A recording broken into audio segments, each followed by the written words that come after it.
শিল্প সংস্কৃতি সৃজনে সমৃদ্ধি জাতি বাঙালি, আর তার ভাষা বাংলা ভাষা।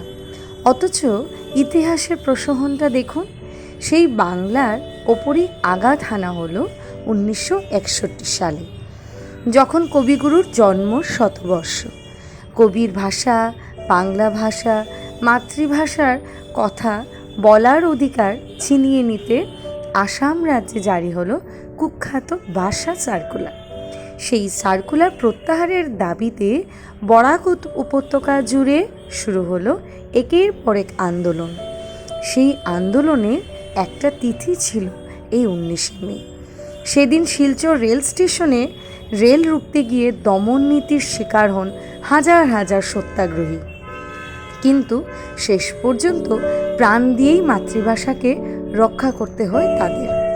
পুলিশের গুলিতে লুটিয়ে পড়েন কমলা ভট্টাচার্য, শচীন্দ্র পাল, কানাইলাল নিয়োগীরা। 11 জন শহীদ বীর শহীদদের মৃত্যু বরণ করেন। লেখা হয় রক্তে রাঙ্গা ইতিহাস, 19-এর ইতিহাস। অক্ষুণ্ণ থাকে আমাদের মাতৃভাষা কথা বলার অধিকার, বেঁচে থাকার অধিকার। তাই তো কমলা ভট্টাচার্যরা আজও আমাদের অনুপ্রেরণা, আজও আগ্রাসনের বিরুদ্ধে লড়াইয়ের নামান্তর। তাই কবিতার ভাষায় বলতে গেলে কমলারা বলে গেছেন, বারবার আমরা কিন্তু ফিরে আসব, হয়তো কোনো না কোনো বেশে। তাই তো আমি আপনাদের সাথে অনেক ছোট ছোট ভিডিও ভাগ করে নিয়েছি।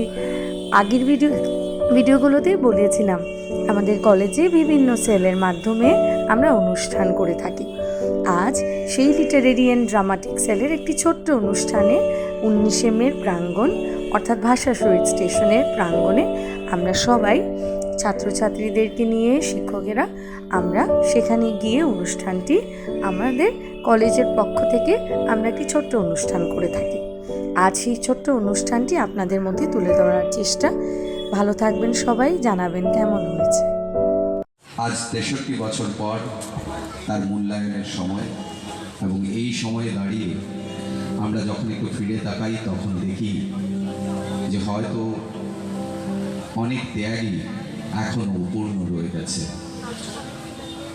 আজ রামানুজ গৌতম ডিগ্রি কলেজের পক্ষ থেকে আমরা ছোট্ট 5 মিনিটের একটি পরিবেশনা নিয়ে আপনাদের সামনে উপস্থিত হয়েছি।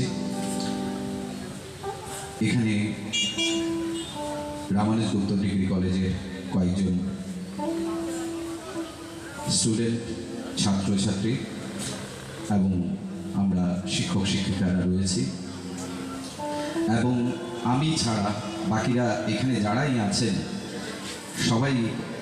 সবাই কিন্তু নিজেদের পেশার সঙ্গে যুক্ত।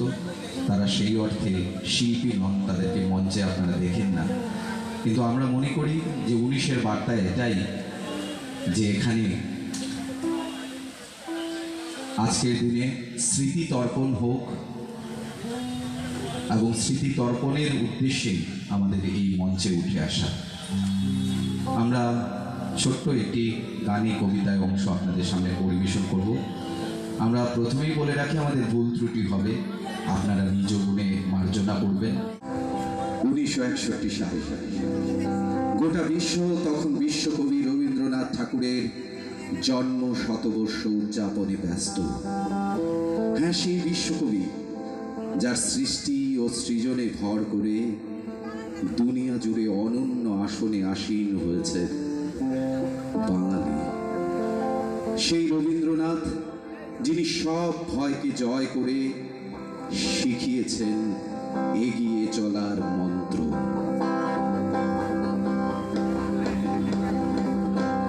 এবার তোর মরা আগে পান এসেছে, জয় মা বলে ভাষা তোরি। এবার তোর মরা আগে পান এসেছে, জয় মা বলে ভাষা তোরি। অনুষ্ঠানের শেষে চায়ের চিমুক দিয়ে সবাই নিজেদের কাজে যাওয়ার পালা এখন। তো আমরা শিক্ষকেরা যারা যারা আজকে উপস্থিত ছিলাম, সঙ্গে আমাদের ছাত্রছাত্রীদেরকে নিয়ে একটু চা, একটু মিষ্টি মুখ করে যে যার বাড়ির পথে রওনা হলাম। আজকের দিনটি যে যেখানেই আমরা থাকি না কেন আমাদেরকে স্মরণ করিয়ে দেয় আমাদের মাতৃভাষা, আমাদের বাংলা ভাষা। তাই আপনারা যে জায়গা থেকেই দেখছেন না কেন প্রত্যেকেরই মাতৃভাষাকে শ্রদ্ধা সম্মান জানিয়ে আজকে এই ছোট্ট ভিডিওটি এখানেই শেষ করলাম। আপনারা সবাই ভালো থাকবেন, জানাবেন এই ছোট্ট নিবেদনটুকু কেমন লাগলো আপনাদের, আর কমেন্ট সেকশানে অবশ্যই জানাবেন আমাদের এই ছোট্ট অনুষ্ঠানগুলো আপনাদের দেখতে কেমন লাগে। আমি এতটা পারদর্শী না জানেন, ভিডিওগুলো যেভাবেই পারি সেভাবেই নেওয়ার চেষ্টা করি। আমাকে কেউ ভিডিও করে দিতে পারে না, আমি যতটুকু পারি ততটুকু নেওয়ার চেষ্টা করি। আপনারাই আমার অনুপ্রেরণা, চেষ্টা করবেন আমিও ভালো যেন থাকি, আপনারাও ভালোবাসা দেবেন, আর থাকলো অনেক ভালোবাসা আপনাদের জন্য। সবাই সুস্থ থাকবেন, ভালো থাকবেন, এইভাবেই সবাইকে ভালোবাসবেন। আজ তাহলে চলি, শেষে রইল কিছু প্রিয় ছবি।